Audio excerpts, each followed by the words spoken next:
Asanteni sana. Jina langu ni Killion Ouma Meshak. Nafurahia sana. Hiyo ndio siku ambayo ile siku tulikuwa tunaongoja, siku ya kufanya Ruto aende nyumbani. Tumeanza campaign vile mnaona. The campaign is already on. It's underway. Ruto juzi amesema ati vile Raila alikufa atapata opposition strong. Niko hapa kumwambia kuwa Ruto, be ready to go home. We will not be scared. We are not going to look away or back away. We are going to confront you head on. We have to go home. Yes. We cannot support oppressive regime. A regime of criminals. Saizi umeenda Vihiga kwa kanisa naona umetoa 50 million. Pale kwako nini? Marakwet. Pale kwako Marakwet. Watu wamezikwa na mudslides. Almost 30 people. You can't, a good president as a symbol of a national unity. You should be Marakwet now, sympathizing with them, commiserating with them. But sasa unaenda kutoa 50 million kwa kanisa Vihiga. That means kanisa ni muhimu kuliko the poor people. Kanisa ni muhimu kuliko watu ambao wanaumia. Saizi Salimia Suluhu pale Tanzania ameiba, ameua watu, amejiapisha. In fact hata ameogopa watu, ameenda kujiapisha kwa military barrack. Kama liwin kwa ukweli, mbona kuita watu wamshangilie? Atangaze achukue oath mbele ya watu. Mbona alienda kujificha kwa military barracks? Hiyo ndio Ruto ana congratulate.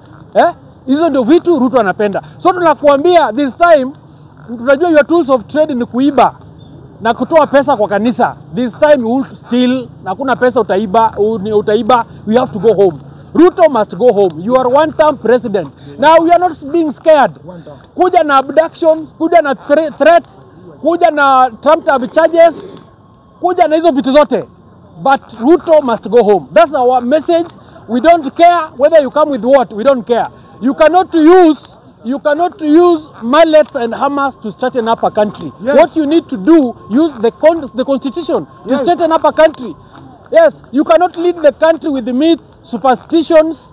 You cannot lead the country with your own style of leadership. You have to follow the constitution. So tafadhali Ruto, wewe watch out, 2027 hautaiba. Ile Tanzania ilikuwa ni kionjo. Sisi tutakugonga tukufukuze mpaka Kenya.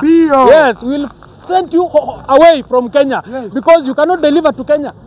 Unaacha watu wanateseka. Saizi lecturers wamegoma almost 1 month. Lecturers wamegoma 1 month. Watoto wetu waendi shule, they are not joining classes. Wewe huko unatoana 50 million kwa kanisa. Hao watoto kwani hao ni watoto wetu bwana.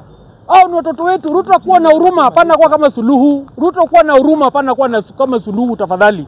Madaktari wanagoma, hujawalipa. Badala kukaa nao chini hata waongelee nao, usikize shida yao ni nini. Wewe unaenda kutoa 50 million Vihiga. Yes, Ruto, you are abusing Kenyans. You are abusing power. You are abusing us. Ruto, our sovereignty, you are also abusing, please. Yes. We are coming for you, State House. Wale walichoma mpaka parliament, sisi tutakuja mpaka parliament State House kukuchoma huko. Na watu wako studio kuiba hao. We are coming for you. Hao polisi unadhani watakutetea? Hao polisi tuko nao sahihi. Yes. Hao polisi tuko nao wengi sahihi. They are behind us. You not use them the way you want. You have to use the katiba.